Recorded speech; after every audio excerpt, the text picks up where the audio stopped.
Hey there, welcome to Teams That Swear. I'm Adrian Balarjan, author of Teams That Swear by Each Other and Not About Each Other. I believe the strength of any organization comes down to one thing, and that's how well its people work together, and especially how well an organization's leadership team work together. Now, if you're looking for genuine strategies that actually work, you've come to the right place. This podcast is about cutting through the noise, getting to the heart of what makes teams tick, and giving tools you can use today. Today, we're going to talk about how you approach progress. Whether you're a goal setter, a focus setter, a sprinter, or a marathoner, and how to set yourself up for success without getting caught in the pressure of traditional goal setting. Here's a couple questions for you. Are you a lover or a fighter? A sprinter or a marathoner? Or a goal setter or a focus setter? Now, more importantly, are you on track to achieve what you set out to do this year? Or does the idea of setting goals feel like another thing on an already overwhelmingly to-do list? Now, if you haven't locked in your objectives yet, no stress. You are not alone.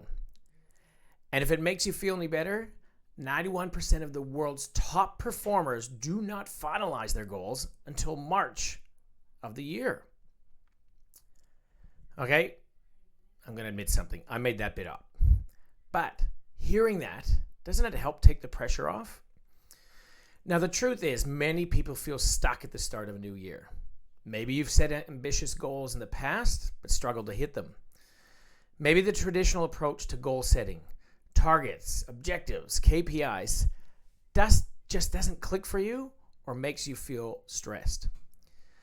Now, if that's the case, here's a different way to think about it. What if you focused on areas of focus? Rather than setting rigid goals, what if you defined areas of focus? Not targets, not fixed outcomes, just clear themes that guide your decisions, your priorities, and the way you show up. For some, the word goals is motivating, but for others, it can feel like pressure.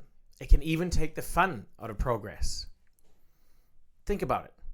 Do you work best with clear, defined goals, or do you prefer to evolve and adapt as you go? Now, here's a couple ways to get started.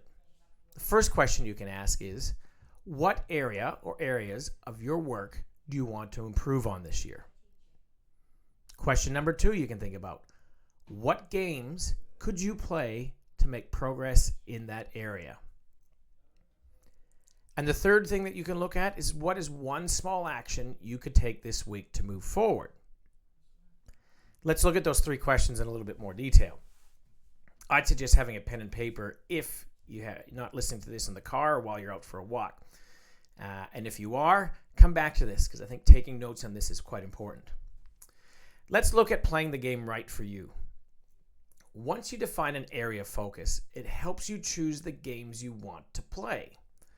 For example, let's say your focus for this year is becoming a more strategic leader rather than getting caught up in day-to-day tasks.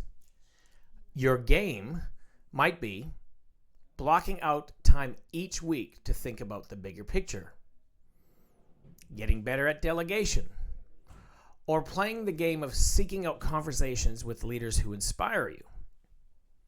Or maybe your focus for the year is building a stronger, more connected team.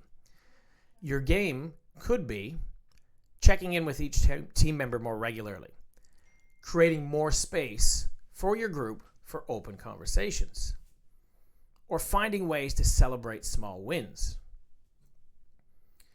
It's about finding your version of success rather than measuring yourself against someone else's definition of it. Now let's look at the area of, are you a sprinter or a marathoner? Here's something else to consider. What pace works best for you? Some people love the rush of short-term projects. They thrive on quick wins, clear deadlines, and sprints of focused efforts. Others do better with long-term, steady progress. They prefer to play the long game, making consistent improvements over time. Which one are you? Do you prefer to do the quick sprints and focus on short term? Or are you more of a marathoner, thinking about the small wins that you can get in the big picture? Now, understanding your natural rhythm can help you set yourself up for success in a way that actually works for you. Now, let's get started. If you haven't set your focus for this year yet, don't overthink it. Just start by picking one area you want to improve on. Define a game you want to play, then take one small step forward. See what you learn about yourself along the way. And most importantly, enjoy the ride. All right, that brings us to the end of this episode. Thanks for joining me on Teams That Swear. If today's conversation sparked a thought, a question, or maybe even a new perspective, hit subscribe so you don't miss what's next. And if you're ready to transform how your team works together, reach out. I'd love to help. Because teams that swear by each other and not about each other don't happen by chance.